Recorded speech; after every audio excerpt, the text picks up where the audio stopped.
What's up, YouTube? It's QahirTheConqueror here. Welcome back to my channel for yet again another video.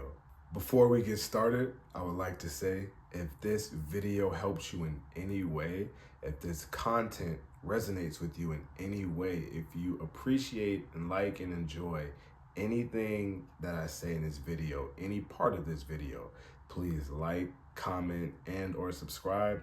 It would mean a lot to me. In this video, we're going to explore the concept of life a little more deeply and go in a different direction from some of my previous videos, and one in particular where we talked about life from a different context. Let me explain.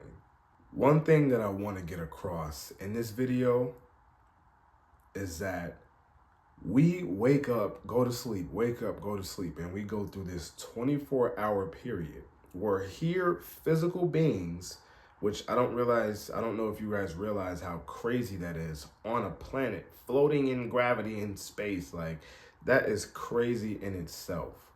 But like I said, we just wake up, go to sleep, wake up, go to sleep. And I don't think we really try to think about, or at least not many people, or it's just not talked about enough, what is the purpose of all this? Why are we here? What do we do this for? What are we humans for? Why are we not animals? Why are we not inanimate objects? Why are we not this, that, and the third? So that is what we're going to talk about in this video. I want you just to think about, I want to ask and pose the question to you. What is life? What is it? What is the purpose of life? Why are we here? Why is life different for us compared to, like I said, inanimate objects, non-living objects, the lower animals? What is the difference between the various levels of life and stuff like that? Now, we're going to get deep, but not too deep to where you can't comprehend, not too deep to where you can't regurgitate this information to somebody that maybe is 6, 10, 15, 20, 30, 40, PhD, high school graduate, elementary school. Now, after long contemplation, after observations, experiences, pain, success, triumph, all of that, everything in between, the journey, I believe, in my opinion, that the purpose of life, for humans at least, why we're here, what the experience for life is that life, for us, we are here, and the purpose of it, in a way, is for us to feel. F-E-E-L. Life makes us feel. What do I mean by that? Well, we're going to break that down throughout this video. As I mentioned, life is not just wake up, eat, go to sleep, wake up, eat, and rinse and repeat, and then die. That is not the purpose of life.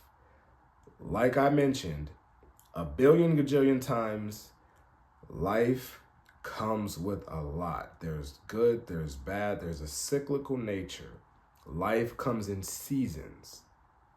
The Holy Quran talks about that, how life comes in seasons, how life goes from night to day, and then everything in between. And he mentions in the Holy Quran that if you pay attention to these signs, you can kind of explore the meanings and stuff like that.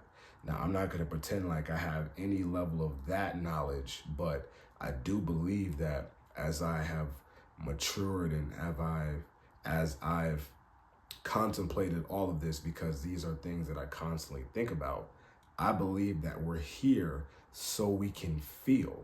Now, I say feel because let's start from the beginning. When you come in this world out of your mother's womb, number one, that's 9 months, sometimes a little sooner.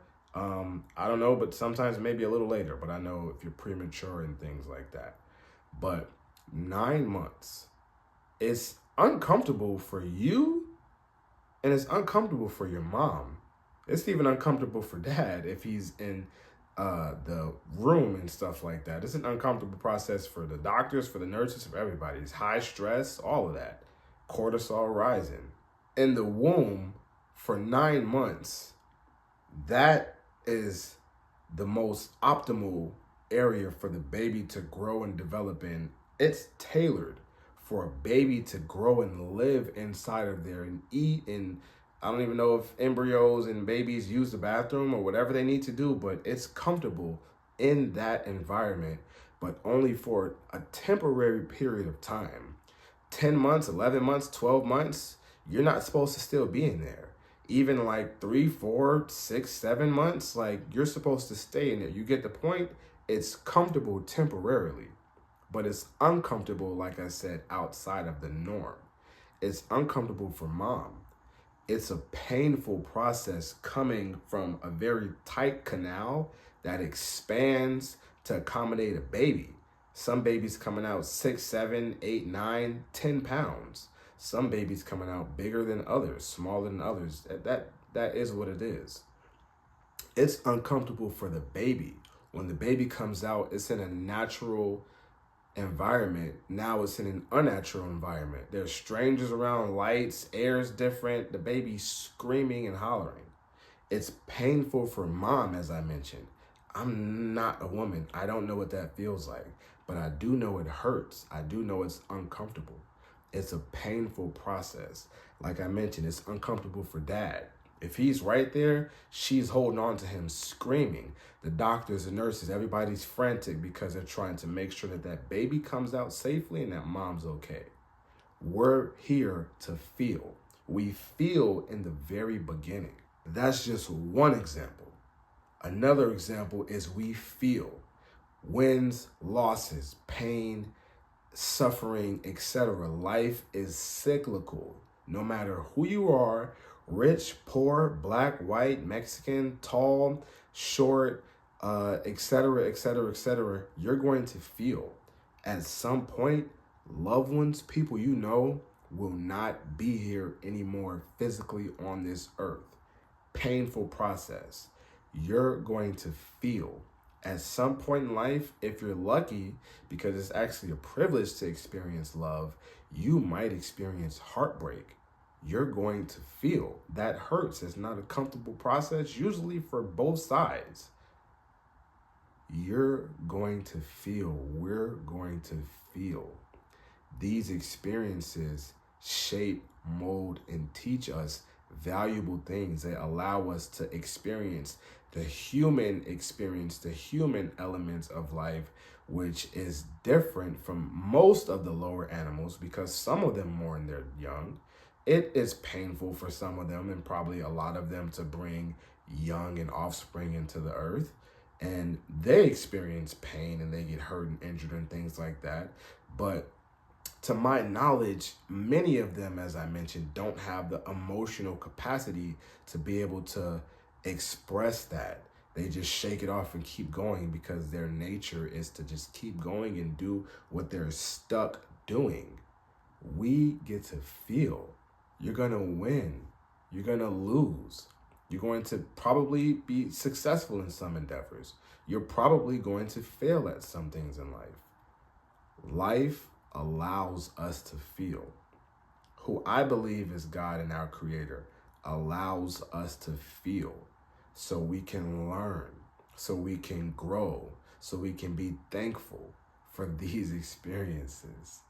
How are you going to be thankful and appreciative of people in your life if they stay here forever? It sucks, but eventually you might get used to that and just take their presence for granted. So when people that we love, that are close to us, that we hold near and dear are gone, it hurts. It hurts because they're not here anymore physically on this earth to share those experiences with us. But they were once here, and then we hold them close in our heart and in our minds. We have fond memories of them. We get to feel. It allows us and it helps us. It enables us to be human. That is what I believe life is about. See, yeah, we're humans. As I mentioned again, it probably is in the Bible too, in the Holy Quran. It talks about how man is full of haste. Everything got to go our way, and as soon as it doesn't, we're angry, we're upset. We get to feel. It's written. We have emotions. Like I said, that night and that day, that seasonal cycle, that cyclical nature full circle moment, it all comes back. We get to grow, hopefully, from young to old, and we get to see everything in between. We come in this world knowing nothing, learn a little bit, grow a little bit, become strong and powerful people. And then we revert back to a feeble stage, and then the process starts over again where elderly have to be taken care of as when they were once babies. We get to feel, we get to see the beauty of life, because the beauty of life is that we get to feel and experience these things on a whole different level compared to other creatures and other entities that get to experience that, but not the way we do, at least to my knowledge. So that is what I think life is about. It will not be comfortable all the time, and that hurts. Everything I've mentioned, I've experienced. I've lost people very, very close to me. It happens. It is what it is, no matter whether it's tragic or natural. I've experienced love. It's a beauty and a privilege to experience love, no matter what direction it goes. And heartbreak hurts, but we get to feel, you get to know what it was like to be loved and what it was like to love. And you got to share that. You get to win, so you know what it's like to feel victorious. And then you get to fail too, so you know what it's like to come up short, to come this close. We get sick, we go through pain, we get injured. As I mentioned, you come in this world and it's terrifying to the baby. It's horrible, painful for the mother. But when she's holding the baby in her arms, and if dad's holding the baby in his arms, or the nurse, the doctor, whoever passes it to the mom, and they're sharing that moment, taking pictures, videotaping it, even amidst the pain and all of that, she'll take a deep breath and look at her production. The family will look at their creation. And you get to feel what it was like to go through that 9-month process after conception. We get to feel. That is what I think life is about. And that is what makes life unique for us, specifically as human beings. And as I mentioned, these experiences are not always going to be pleasant, but it's actually a privilege to experience them the way we do, as sophisticated as we do, because it shows us the human experience through a whole nother lens. I hope this video helped. Thank you. Stay tuned. See you for the next one.